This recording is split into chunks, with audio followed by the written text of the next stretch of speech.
Yo, what's good homies, and welcome back to another Rugby League Live 3 rebuild video. Back with the Newcastle Knights. We're in the 6th round, getting ready to take on the Broncos at Hunter Stadium. So before we check out our opposition, we've made a few changes to our bench. The first person we've brought into the 17 is Jason. He's got a pretty decent rating, and we can play him at hooker or at lock. And the last change on the bench, we're actually bringing in another veteran player in Jamie Buehrer. He'll be replacing the youngster Sam Stone, so our starting 13 will remain the same. On the bench, we'll have Jason and Buehrer joining Saifidi and Starling. I've seen your request for certain players. A couple of people suggested that I keep Ken Sio.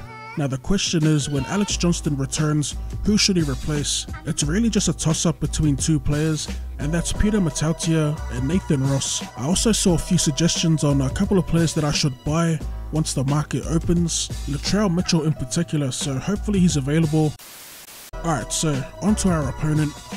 Like I was saying, we're playing the Broncos, and like us, they've had a somewhat shaky start to the season, winning 2 games and losing 3. We've actually had the exact same start to the season as them if you look at the past 5.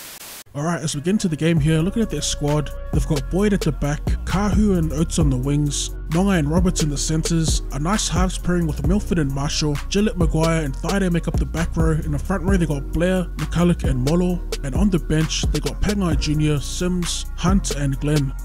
Alright, so we're going to start inside their 10, Hodkinson out the back to Asiata, and he's going to get wrapped up with the ball. First tackle here, we have the setup to the left. We go to Matautia, a nifty little kick in behind the defensive line, and it's going to be Ken Sio who opens the scoring. As we missed the kick here, it wasn't really a difficult kick, but we're going to slice it away to the right. Alright, back in attack, a dummy inside, out the back to Sio, gets the pass away to Tupou with room to move. We all know how solid Tupou's been for us in open space, but he's going to get wrapped up here. Alright, 4th tackle. We're just inside our 40 as we send it wide to Matautia, and he's pretty much going to get wrapped up in the same spot. 5th and last, we go to Lamb, and we're going to choose to run it as we get it out to Tupou, pops a chip over the top, and he's going to get the catch, running straight past Boyd in the process. That's another highlight reel finish for Dan Tupou, and our 2nd try of the match. It was a pretty sick finish. You don't really see the chip and chase work in one-on-one situations that much on this game, compared to Rugby League Live 2 where it was pretty OP.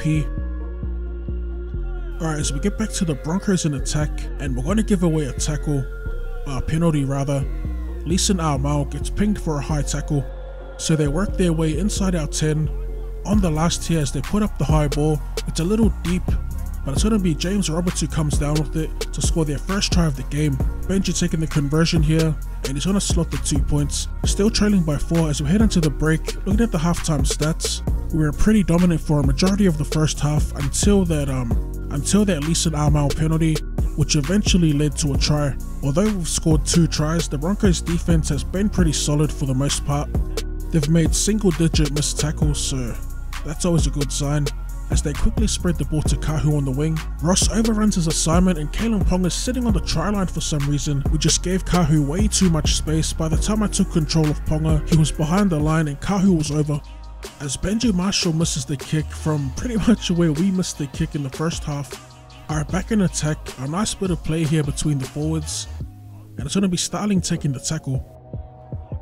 As we go short to Hodkinson, he goes wide to Ross, a nice pass to Peter Matautia, one-on-one with Boyd, and Boyd's going to take him down.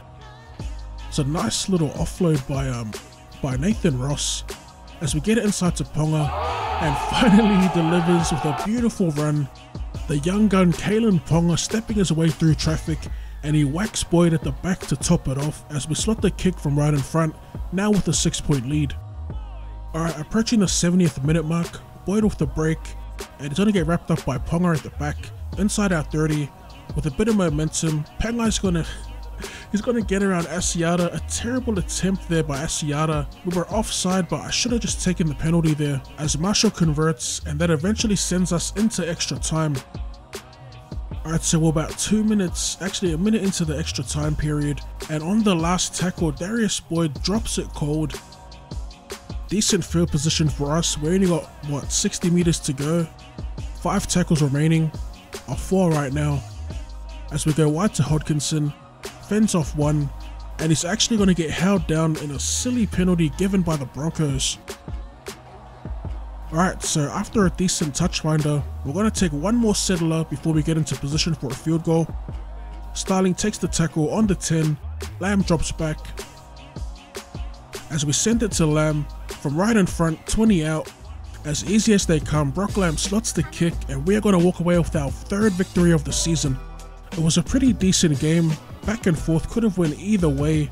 In the end though, it was poor discipline that led the Broncos to the loss. As you can see in the match stats here, 5 errors, 2 penalties conceded. Brock Lamb however picks up man of the match. As always, drop the like button for more content.